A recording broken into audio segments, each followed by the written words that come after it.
There is no better person to join our class and discuss our national defense strategy, and Bridge really led the effort to develop it. And he's been a thought leader on strategic challenges for some time. Bridge, we shared with the class your bio, so I won't go into all the details.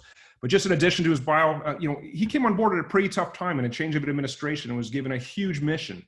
Let's write this national defense strategy. And we had a Secretary of Defense who was very involved. It wasn't a hands-off person. But I would argue that one of the most important things that we've done to date in the administration is really articulate a clear national security strategy and I'd argue even clear national defense strategy. And it was Bridge and his team that led the effort to articulate Secretary Mattis's vision and intent and put this together. And it was hard. It was a really extraordinary job that he and his team did. And I would argue, I'm a little biased because we're friends, but largely due to his leadership. And he stayed in the mix. You've read his foreign affairs pieces. He's authored more. Many more to come. Bridge, I shared your HASC testimony yesterday. It's awesome. But Bridge, thanks for joining us. We appreciate you sharing some of your thoughts on strategy and anything else on your mind, and we'll have plenty of questions. Over to you. Thanks for being with us. Great. Well, Joe, thanks so much. It's great to be here and to join you. Such a good friend and colleague, and you're way too kind. But I really can say without exaggeration that you were a true leader in the department. And actually, if I were to say, and I'm stealing a little bit of my kind of thoughts beforehand, but I mean, I think one of the most important things this administration has done is that clarity on China and Asia, and particularly in South and Southeast Asia. And that's in large part due to you and your work with Secretary Mattis. And I'm not just saying it because I'm here. I said it yesterday to the HASC, and that wouldn't have been possible without you and your vision and leadership and expertise. So thanks. So great to be here. Great also to see Raj, who is a colleague, a great valued colleague when I was in the department and other capacities, and great to meet Steve and all of you. I know we've got an hour, and that you've read some of the things. You've been tolerant enough to read through some of my work and the National Defense Strategy. I think Joe laid it out really pretty well. I mean, actually, I think he's raised a couple issues, and I'm kind of keen to see what he and this unnamed Secretary of Defense put together, because it's an interesting question. I think it gets a little bit at one of the debates I've been having. I'm a little more dour, I guess. I had a debate with Aaron Friedberg about what the long-term end game with China is a couple months ago that might be of interest. But I know this group is an expert group, and I know you're focused on technology. I looked at the website. I mean, I think, as Joe put it, NDS is kind of a recognition and a little bit of being mugged by reality. I mean, great power competition is always there tectonically. And as somebody put it to me when I was in the department, it said, this is the first sort of realist document we've had as a country in a long time. And that sort of warmed the cockles of my heart. But, with that, I don't mean this sort of full-fledged kind of academic, Ken Waltz type thing, but just sort of saying, look, the international environment isn't always what we want. It's not always shapeable. Power dynamics exist, and we need to deal with them in order to get to the goals we want, even if we have a somewhat different vision amongst ourselves.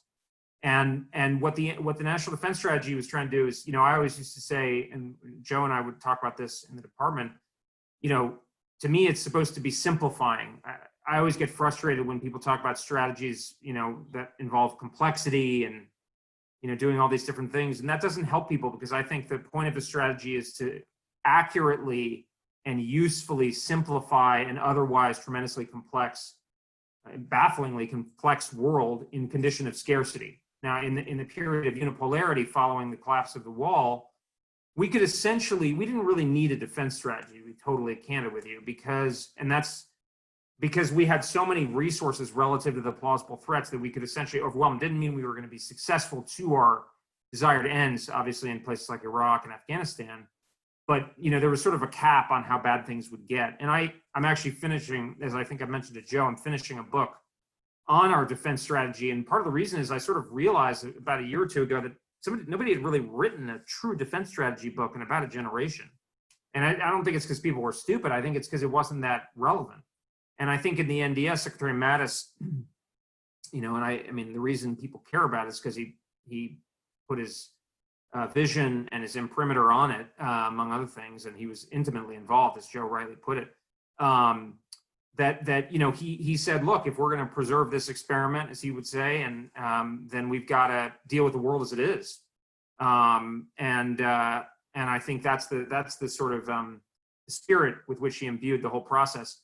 I'm a little, as you might be able to tell, I'm a little bit of a structuralist, and I actually think one of the most important things that he did was actually before I ever arrived, he banned the usual process for a defense strategy review, traditional QDRs, quadrennial defense reviews, which involved legions of like hundreds of staff officers from each service.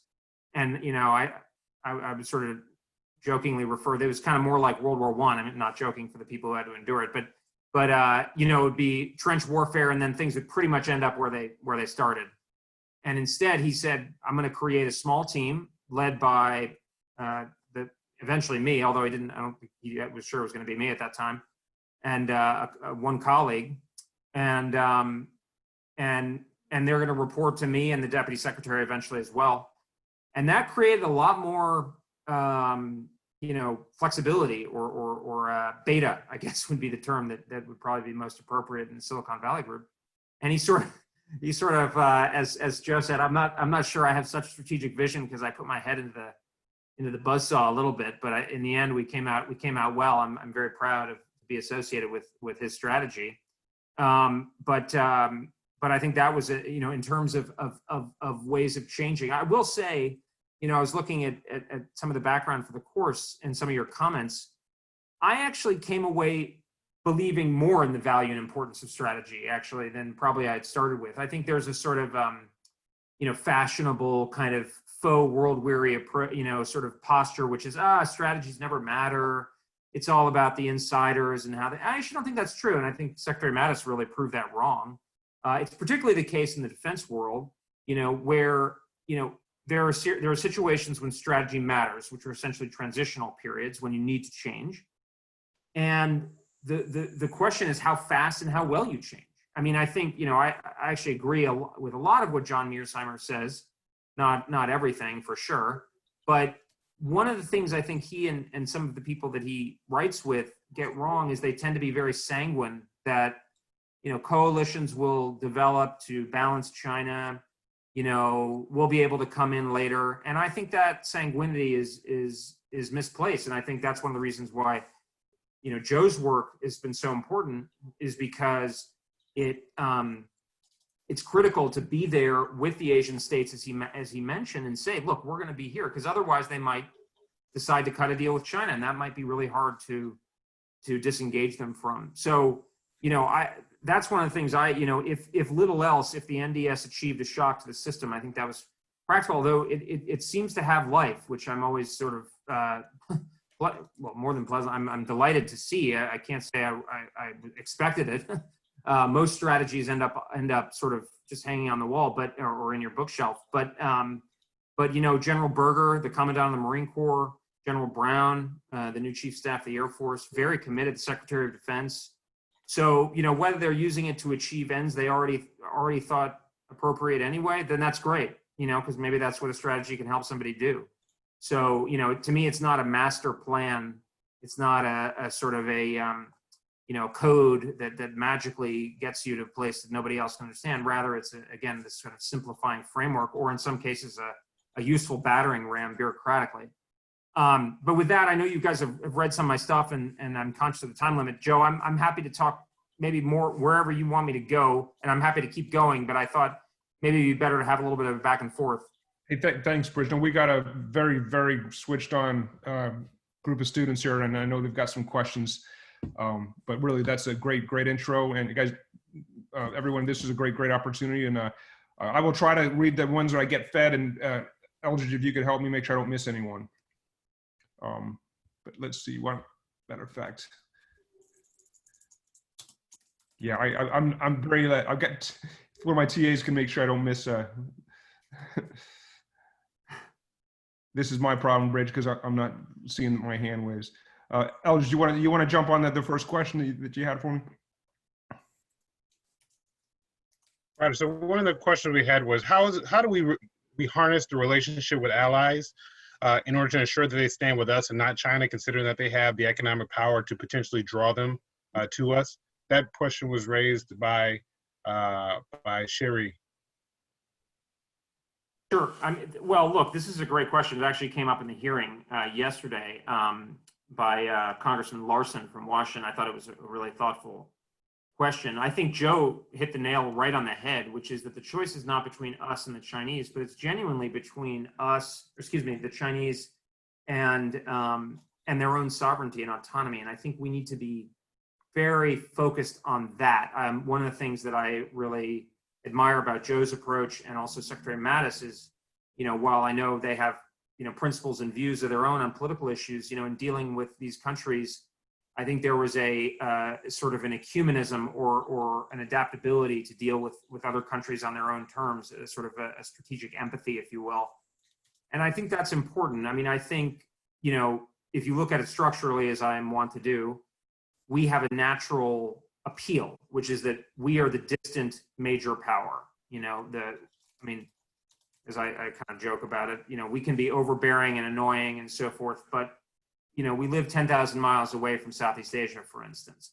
China, on the other hand, there is, thousands of years of history and a very intimate experience of what Chinese hegemony looks like.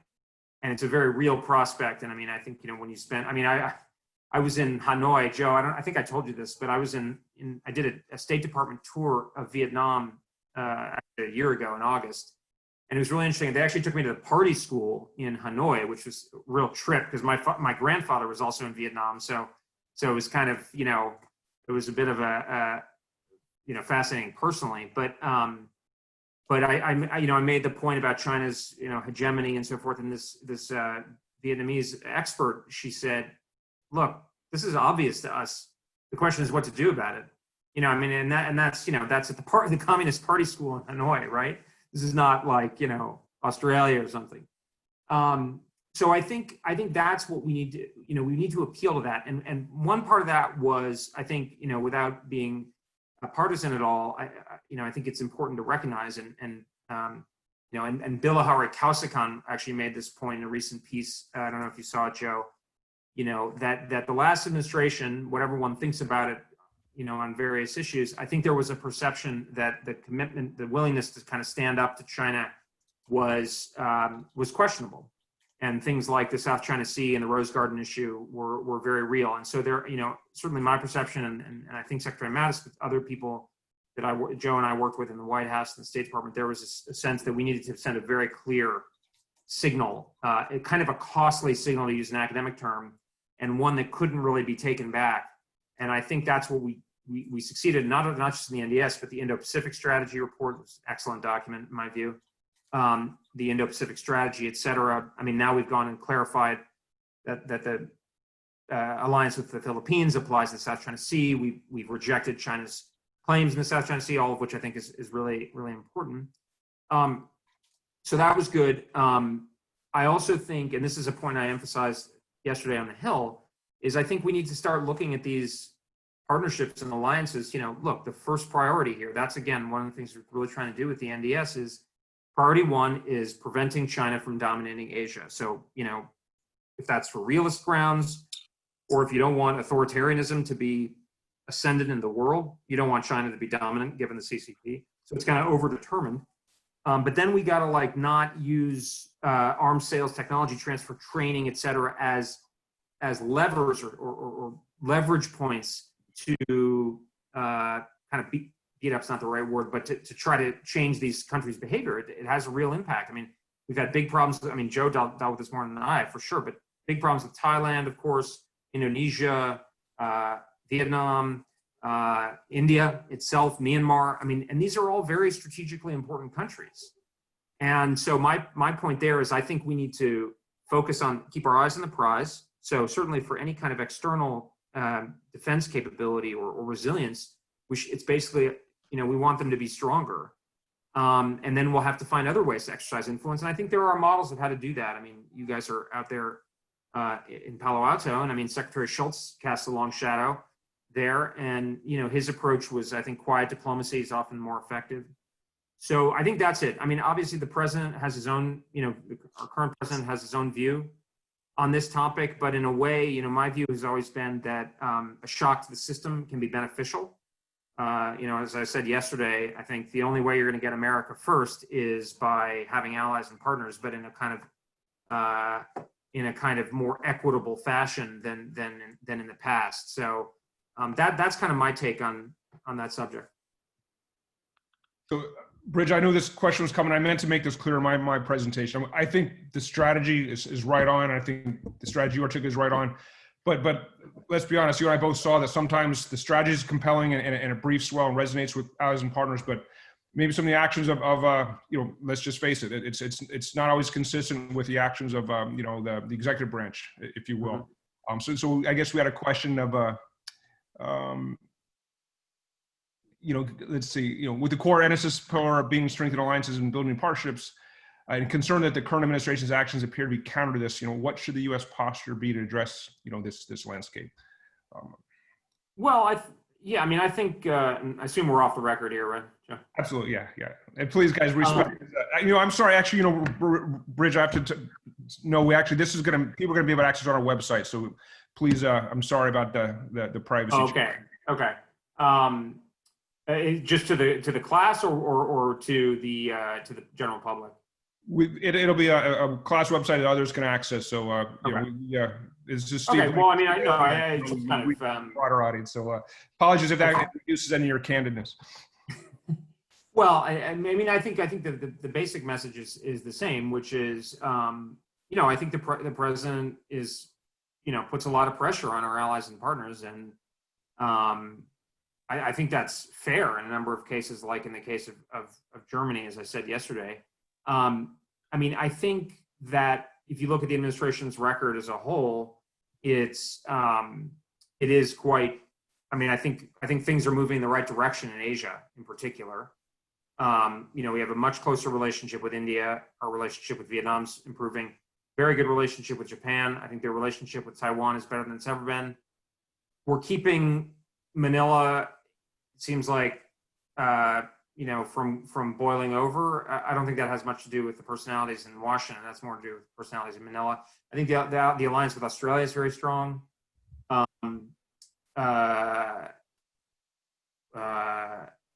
South Korea is a bit of a difficult relationship, although, we've been down this path many times before. Under President George W. Bush, we had a very difficult relationship with South Korea. In some ways, there's a degree of alignment with Iraq, but that's a difficult one. So I actually think in Asia we're doing pretty well, all things considered. I think we should keep moving forward with Southeast Asians.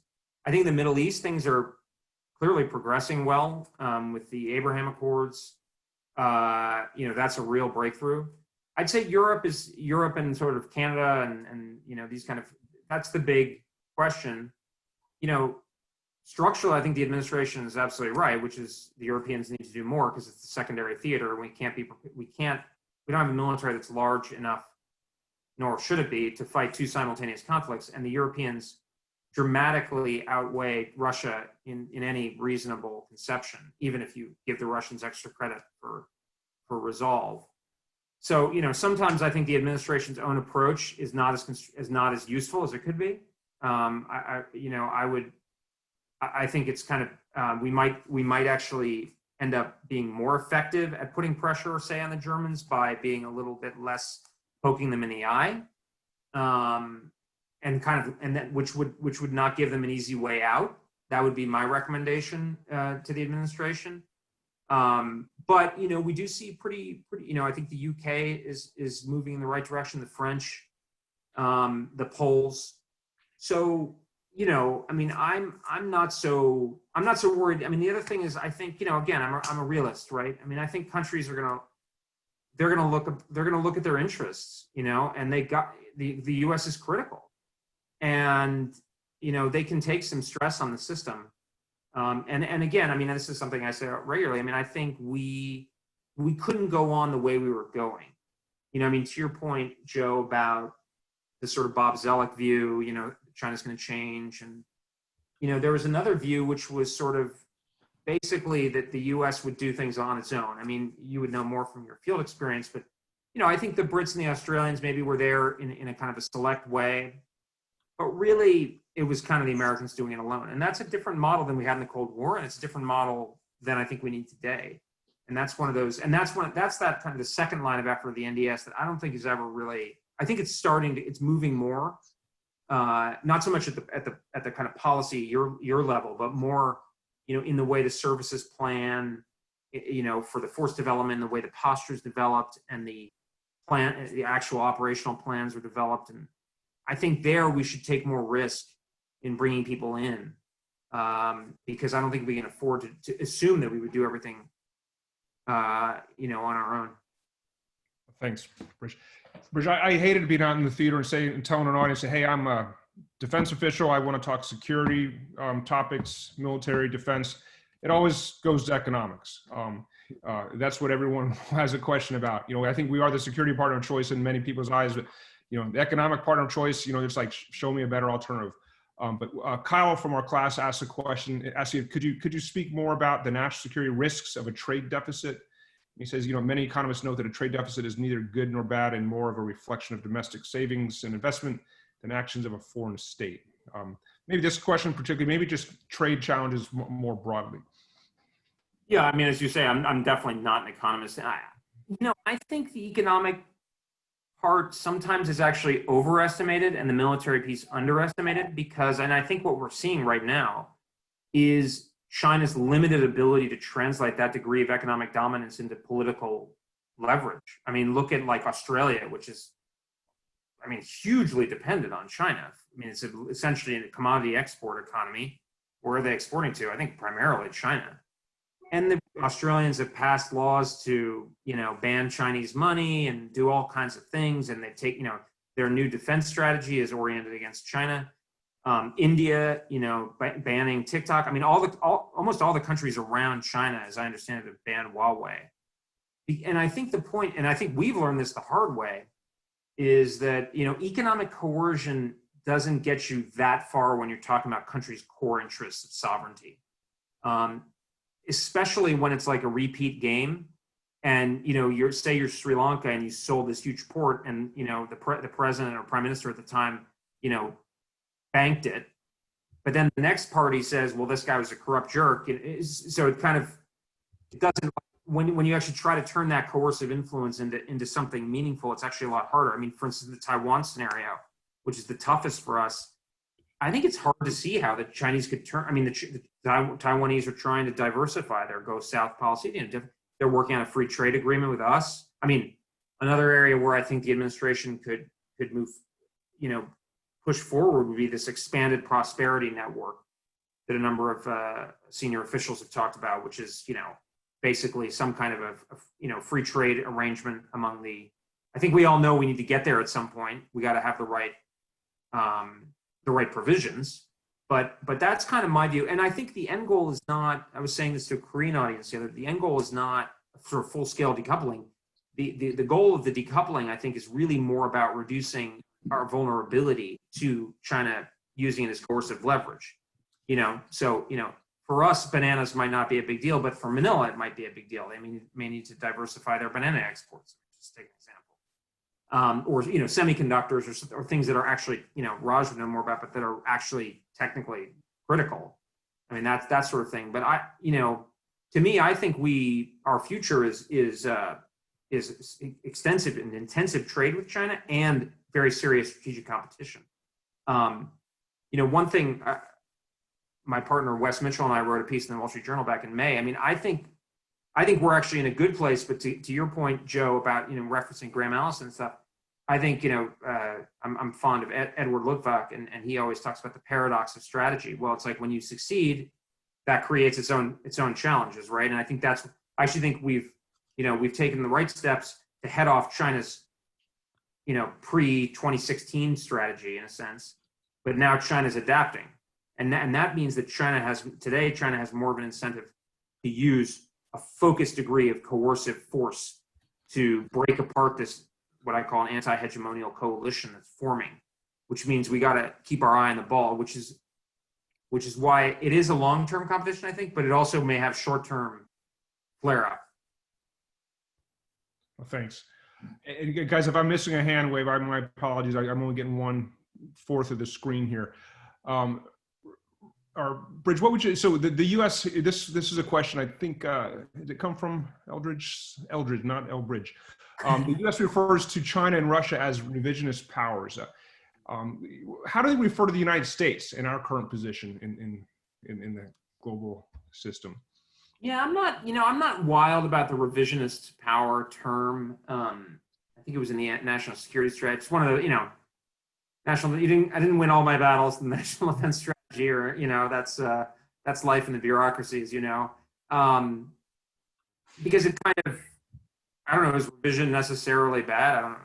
Not really. Actually, I think it might have come from my partner, Wes Mitchell, whose book, Unquiet Frontier, had a big impact, I know, on Secretary Mattis and General McMaster. But I think the way, what it's applying to is the, states that are basically trying to use force or coercion to achieve a more dominant position in the international system, and which, by contrast, that makes us the status quo power. I mean, I think structurally the world is status quo power, which is actually, I think, kind of an advantageous position. Although America being, one of the things that makes us great, confusing, sometimes do stupid things is we are highly, we're more ideological in a way, our self-conception. So we occasionally do things that don't fully conform to what you would expect a status quo power to do, like probably Iraq, 2003 and so forth. But yeah, I prefer to use the term, aspiring hegemons, because it tells us what it is that we don't want. And that's, consistent with other countries' interests, secondary countries' interests. Aspiring hegemon, that should have some traction. Bridge, you mentioned you didn't win all the battles. Without getting too sensitive, what are some other battles that maybe you fought but didn't quite get the win, if you had to highlight any? Well, and the classified national defense strategy is the real, is the actual document. If you look at the document that you guys read, it's actually an unclassified summary. And that was one of the important things that the Congress enabled, and that Secretary Mattis really took full advantage of, was keeping it classified. Actually, one of the battles I lost was I thought that it should be almost entirely unclassified, and I was roundly overruled by a whole chain of people, including the Secretary of Defense on that point. But in the end, I feel like we basically got what I thought should be in there. I mean, to me, the key things were, a focus on regional balances of power, a focus on China first, followed by Russia, a focus on defending the most vulnerable parts of our defensive perimeter, which was a contentious issue because a number of the combatant commands and the services were allergic to the changes that would flow from that. A real focus on denial and denying the fait accompli in particular. I would say I wish the strategy had been a little bit clearer on that some of those points, without getting into detail. Although the department actually has been very clear on those points, including the Indo-Pacific strategy. So even points that I didn't think that we were quite as clear as I would have preferred, we were sort of 80 to 90% there, have since been clarified. So, I mean, for instance, on the fait accompli and the danger to our exposed defense perimeter, I think the Indo-Pacific Strategy Report, which is an unclassified document, totally nails it. Really well put. And Secretary Esper has been very clear about China as the priority. Talking about NDS implementation and hard choices on the Middle East. I mean, I always said the most important thing in the strategy, other than like a clear vector on number one, is like what not to do. I remember these. One of the cool things about my portfolio was I was the strategy guy, which you is great, but you run the risk of being seen as sort of an egghead, and I'm sure I was widely seen that way anyway. But I also had the policy organization representation on what's called force development, which is the military services development of the budget, essentially, which is, the famous line by Bernard Brody is strategy wears a dollar sign. I mean, it's about money, right? It's about, how do you make choices in a condition of scarcity? And so I always had a very concrete connection to the real decisions, which I think a lot of strategy people don't get. So I always felt very lucky about that. didn't have as much of a connection on the forced employment, which was handled by a different office, and where the our friends in the Joint Staff were always very, very assertive and effective operators. But I would say that, where was I going with that? Oh, that I had an Army colleague, John Ferrari, actually, who's a retired Army general. He would always say, "Bridge, tell us what not to do. Tell us what not to do. You can't just keep piling stuff on us." And at the end, after Secretary Mattis had made those hard calls, and I think you can see what they are from what Secretary Esper is talking about. For instance, the COCOM reviews and getting rid of legacy equipment that's too expensive and not suited for the requirements of the force. A shift towards prioritizing fighting one big war rather than simultaneity. Those are some of the key ones. I went back and I said, well, John, I mean, you got no excuse now because the Secretary of Defense has made these hard calls. So over to you. And people are a lot of people are glass half empty on NDS implementation. I tend to be glass half full because it's a massive institution, as you know better than I, and Raj knows well too. You're trying to change, and B, some people. I mean, my friend Chris Bros, for instance, says if we don't junk everything that has a human in it, we're already behind the curve. My view is a little more evolutionary. I think, if you listen to Dave Ochmanek at RAND, for instance, we can use the existing force if we put the right munitions on it and, operate it correctly and train it correctly and disperse it correctly to defeat a Chinese invasion of Taiwan, which is, the top scenario as far as I'm concerned. And so, and I mean, these are tough questions. And so the services don't necessarily know from one day to the next what to do, because it's not just a matter of platforms, it's also posture, which is a political issue, and technology development, which you guys are talking about. I mean, what's available? That should factor that in. And when I see what I see that's really encouraging is I see the Commandant of the Marine Corps and the Chief Staff of the Air Force in particular saying, this is what I want you to do in my subordinate echelons. And, the combatant commands are big deals in the sort of outside world, but among uniformed guys, those guys are the heads of their services. They're the ones who are in charge of promotion boards at the end of the day and so forth. And so people will listen. And that to me says that things are happening. So I'm pretty encouraged on that. Thanks, Bridge. So we're going to try to go with direct questions from those with their hand up. I had Janani, you next, and then John Myrn, and then Holden Gibbons, if you're in. Yeah, thank you so much for taking the time to speak with us. My question was, I know you've worked in nuclear policy, so I was hoping you could speak a bit more about your work there. Particularly, you've worked with regards to China and then with regards to New START and Russia. So I was wondering, how do the approaches and negotiations differ between Russia and China, particularly because we have a lot of bilateral treaties with Russia, but with China, we haven't explored that as much yet. So I was wondering if you could speak a bit about that. Sure, thanks. I mean, my view is that basically, I don't think, there's a solid basis for an arms control treaty between Russia and China in a way that we normally think of arms control. I mean, it's worth thinking about that. The concept of arms control actually is broader than formal treaties. It's really any kind of limitation, might be informal or even implicit, that's kind of actually can be unilateral. But that's actually really important, because I think that'll probably be a big part of what's going on with China. I mean, the reason that we had, I think, a lot of the arms control pacts with the Soviets and then the Russians, the successor state, frankly, the nuclear arms race of the Cold War was really insane. Overkill, beyond orders of magnitude, beyond what the destruction that would be needed to deter almost any plausible goal, certainly by the latter stages of the Cold War. So there was a tremendous amount of redundancy, essentially, in our forces. I mean, the number of non-nuclear targets that we would be able to hit today is probably not super dramatically different than 20 years ago, because so many of those nuclear weapons that we had were targeted at the Soviet nuclear weapons. So is this kind of cancellation effect. So my view is that, geopolitically, China is definitely our top challenge.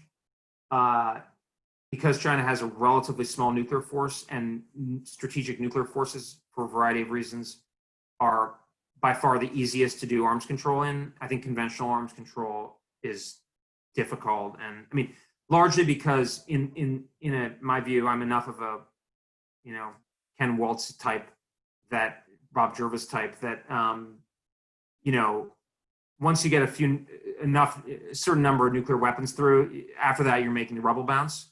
So what that means is that like the nuclear balance isn't that sensitive, which means that like you don't have to have perfect equality, right? You can give. I'm not of the view that you need strategic superiority. Whereas in conventional warfare, if you have like a 51% advantage, that can lead to like 100% victory. I mean, the German army was not 100% better than the Anglo-French forces in 1940, but it achieved like 100% outcome. I mean, at least in terms of Western Europe, continental Western Europe. So you have to be really, really careful about that balance. And that makes arms control really hard because you're never going to get there.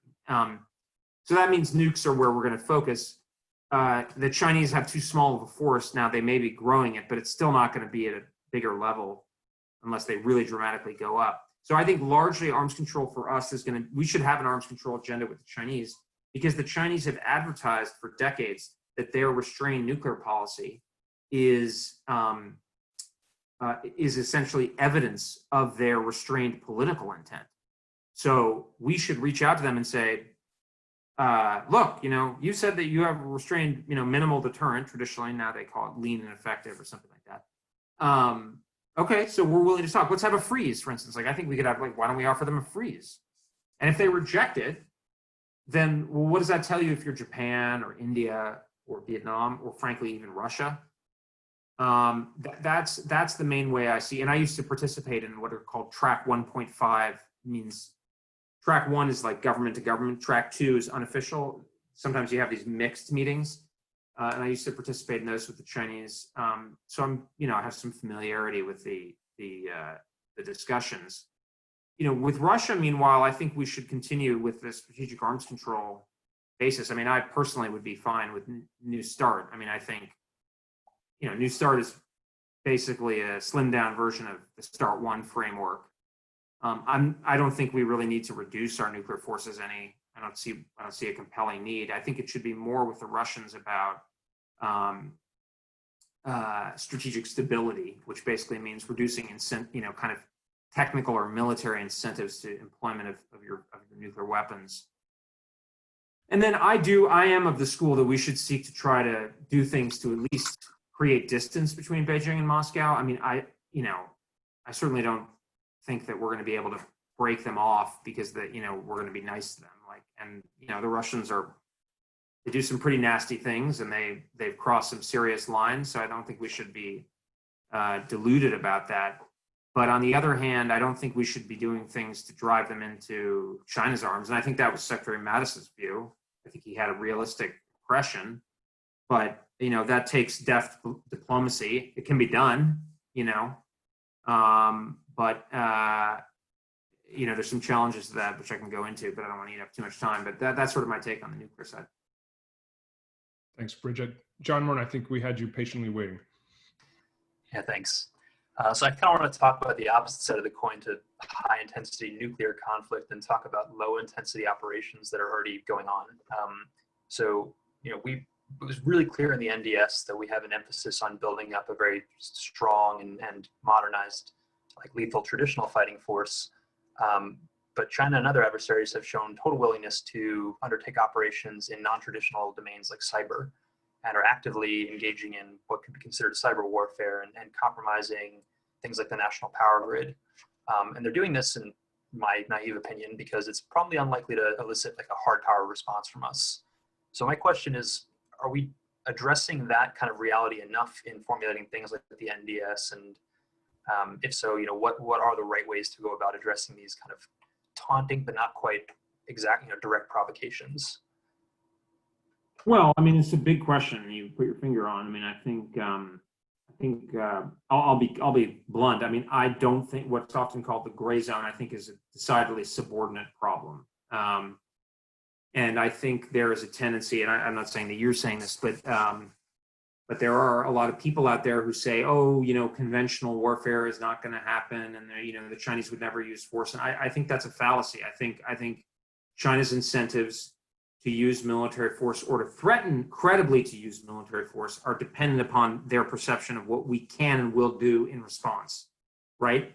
Now, gray zone is sort of one of the things that I find very frustrating about the gray zone conversation is it's like very slippery conceptually about what it is. I mean, but sort of by definition, the gray zone is stuff that doesn't matter enough for us to do something about. Like, Joe pointed to one of the toughest examples, which was the reclamation activities in the South China Sea. I mean, that's literally building islands out of nothing. But I mean, the Chinese haven't seized, I mean, the Scarborough Shoal would probably be, Joe, and you would know this better than I. But none of these are inhabited features, for instance, right?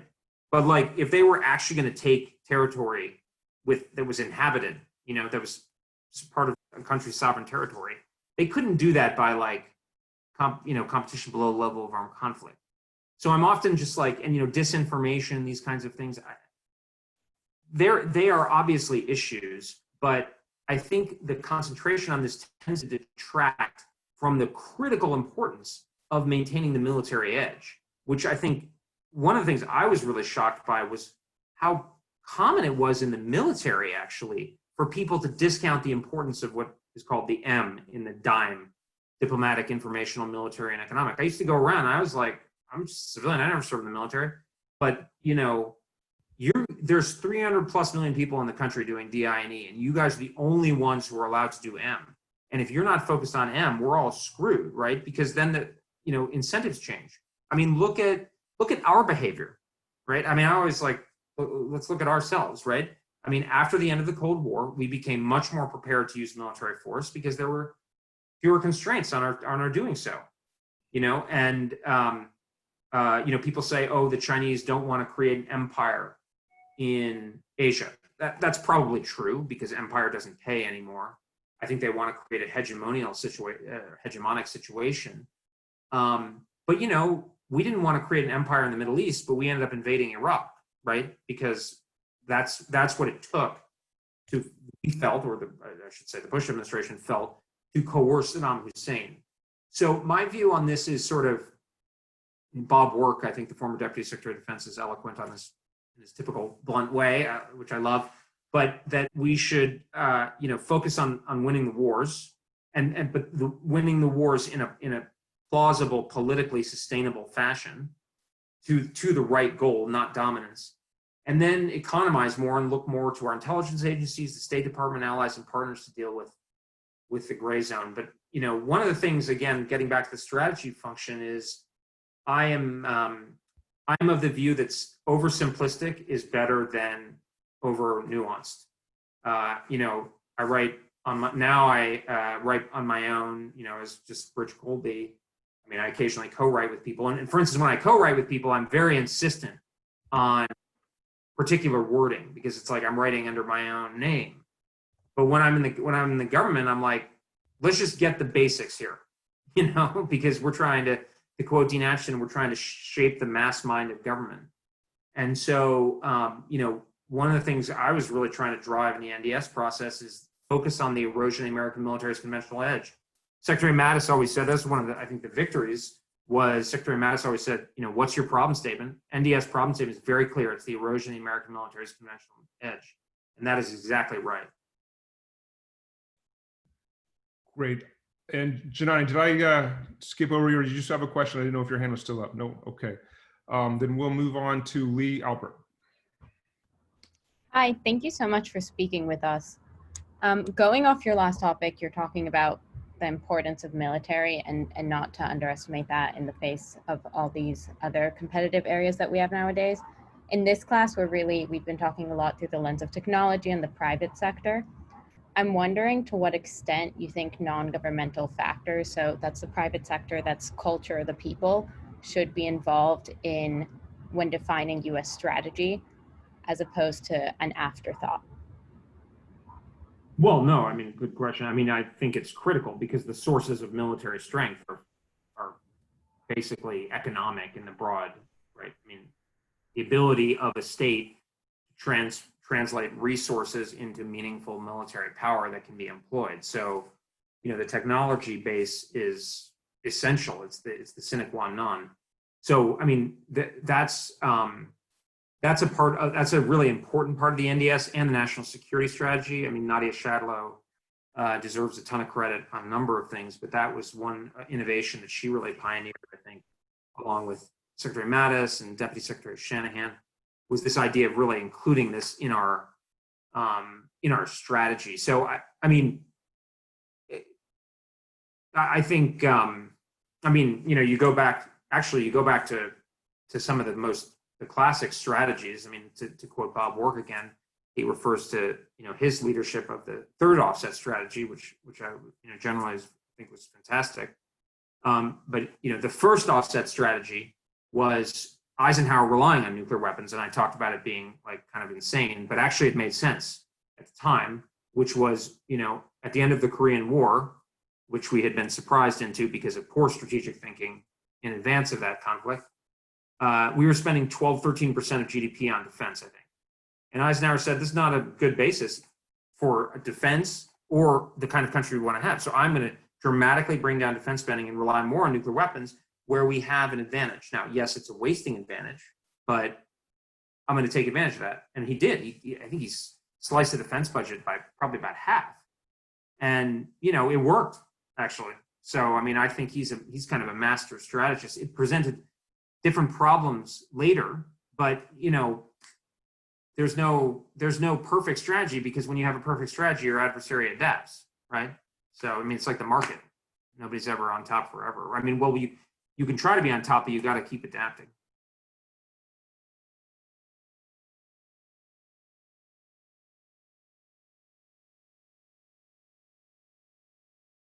Hey, Joe, question I'm started. I was looking for my hands. Yeah, my question was actually sort of more about economics. Sir, you mentioned, first off, thanks for being here. You mentioned the Prosperity Network. So my question sort of revolved around the fact that it doesn't seem that the United States through the IMF can keep up with the Belt and Road Initiative, the ability to extend those funds. And even though those countries that often take those funds regret it after the fact, do you think that we need to do a better job at beefing up the IMF or doing something to prevent the Chinese from, say, coming into Latin America like they've been doing and eroding sort of our back door? I mean, well, we have done some things. We did this Build Act that I think ups the amount of money and so forth, the borrowing capability available for that. I mean, I think this is where we have to have strength in numbers. I mean, the Japanese and the Koreans, for instance, do a lot of investing in some of these places. I guess I'm a little bit sanguine. I mean, I think we need to be careful and we need to compete. But the Chinese have a lot of money and they're going to put it somewhere. So I think we can't and frankly, I don't know, they probably need to fund all of our pensions. So, I mean, the money's going to have to go somewhere. So I'm not like, they buy the port of Piraeus, in Greece. I don't know. I mean, I haven't thought about that specific example enough, but, this is where I think, we got to play the country's own self-interest and their sense of dignity. And I mean, actually, I think it works. I mean, look at the UK, for instance. The UK is leaving the European Union. They need other trading partners. They were originally going to make a catastrophically bad decision on Huawei, and eventually they saw the light on that. And I think the key is there's got to be space for countries to decide they've made the wrong decision, and where they're not like so sort of indebted that they forfeit their independence, like Scotland in 1707 or whatever. I have all these historical examples in my head because of writing my book. And that's where the United States can step in with alternative sources of funding and military capability, where the Chinese won't be able to capitalize on this. Because most countries, I mean, in Latin America, for instance, they have a strong nationalist tendency. So, like, that's consistent with our interests. Thanks, Bridge. Lucas, I think you're up next. Hi, sir. I just wanted to ask about the possibility of space cooperation, just seeing as that a lot of people are arguing is the next frontier, so to speak, for military developments. But whether or not you think it's actually possible to fit that in at a strategic level between Russia, China, and the US, especially since they're still developing ASAT capabilities, or if it's more a focus on just reducing incentives, kind of going back to nuclear arms reduction strategy. Yeah, I think the chance of meaningful cooperation in space, certainly on security issues, is very low with China and Russia. I mean, I think space is actually, according to the Air Force, space is going to be like definitely be a warfighting domain if there's a fight, because space is the high ground for C4ISR. So, I think, there's still the Outer Space Treaty, which, bans, I think, nuclear weapons. I think it bans nuclear weapons on the moon, if I remember correctly. I mean, it's kind of, a lot of these old arms control treaties found things that nobody would want to do and then agreed not to do them. Like the Seabed Test Ban Treaty. I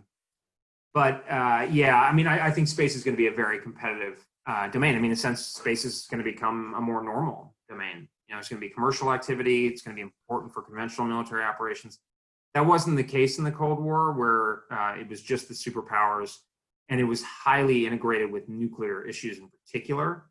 So moves into space automatically, I guess, denoted potential like nuclear move, which carried a lot more, was more fraught than I think it would be today. Thanks, Bridge. We're getting towards the end of our time. Roger, Steve, Blank, any questions from taking instructor prerogative that we're on your mind before we get to the last question? Okay. We're good, Joe. Yeah, Okay. I guess, Bridge, the question I would ask is, we've got an election coming up. What would be the greatest piece of advice you'd give either to a new administration or a Trump 2 administration? Just copy and paste the NDS with a few minor edits, just to make it perfect. I assume you're asking kind of you're probably asking broadly, but just on defense, I actually think we're in a pretty good place in terms of, the argument is basically about who would be better on dealing with China. I thought Michelle's Flournoy's piece in Foreign Affairs a couple months ago was really good.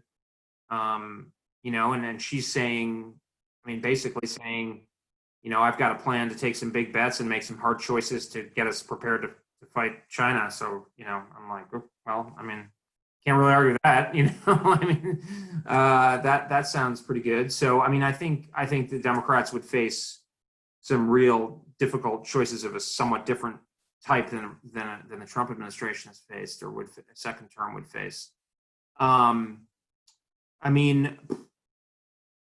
think, more broadly, I think we do need to figure out how to net this kind of aborting coalition, anti-hegemonic coalition, together in an economic way. And I think obviously in 2016, both candidates were opposed to TPP. I don't know what I actually haven't tracked it particularly this time, but there's obviously been a big shift on deindustrialization, the fate of the American worker, and I personally think that's very much in order, and I'm glad we're wrestling with that. But I think we're going to need to, even if the WTO is imperfect and or more than imperfect, maybe flawed and irredeemable, even, I don't know, we got to have something that allows us to have a better trading structure, even if it's more strategically informed.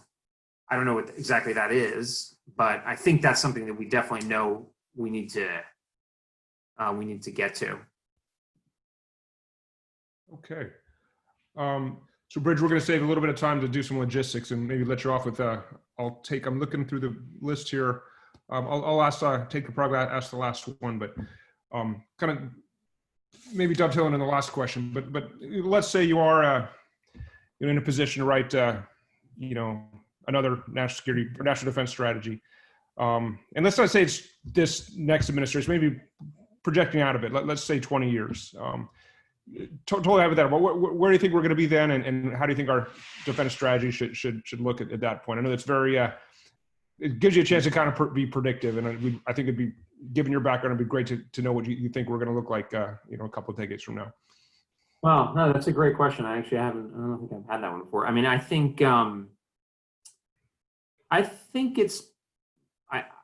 the, I mean, I think one of the biggest question is what's the long-term future of China? I mean, I think, there are a range of estimates. Some people think that it's like it has sort of clay feet and will stop growing and run into kind of the, not, I don't know, middle income trap's probably not the right term. I tend to be, it's anecdotal, but I grew up in Asia and mostly in Japan and Hong Kong. But I mean, there's enormous human capital reservoirs there. So I tend to think that China will continue growing, and so we will still be dealing with it. I guess I turn around a little bit on you and the unnamed former Secretary of Defense. I don't think a democratic China would solve our problems. I think that, and this is I wrote a piece with Robert Kaplan the other day in Foreign Affairs on this point, because I kind of like want to. I'm a little concerned, not certainly not you guys, but some of the conversations getting too ideological for my taste. And I think if we get too NSC 68 now, we might get into thickets and later that we might have avoided, and I know you're running short on time, but if you're interested, we went into that. But I think that it might attenuate some of the issues, but I still think we'd have significant challenges. But I think, I think geography is kind of determinative, and given demographic trends and economic growth trends, the world, I'm actually surprised. I mean, maybe you guys, the class are a little bit younger, but Joe, I mean, if you remember the 1990s and 2000, Fareed Zakaria writing The Post-American World, in a way, I think the world's going to look more like we kind of grew up with than we thought it would, like maybe in 100 years, it'll be dramatically different. I think Asia will be much more important, but the United States will still be a really central, critical player. And we have real challenges. I know CBO just downgraded its long-term growth perspective, but I think we're better positioned than anybody else, probably. So, hey, that's something. Anyway, thank you guys. I enjoyed it, and good luck. And Joe and Raj and Steve, great to see you. Rich, thanks so much for all you've done for all of us, and I suspect you'll be at the table making some real impact going forward, and we wish you well there and hope you'll visit us again. But thanks for your time and insights. Thank you. Thanks, Bridge. Thanks, Bridge. Great job. Okay, we'll just take a couple minutes. I know we're still a couple minutes over, but I'm happy to stick around and answer any lingering questions or thoughts. But Bridge Colby, he's fantastic, just a great resource for the country. Did great work, and a lot of runway left. We'll probably see more of him. He's, I think, going to be welcome on whoever's in the White House to join the team. But yeah, and any comments, feedback, burning issues? Anyone?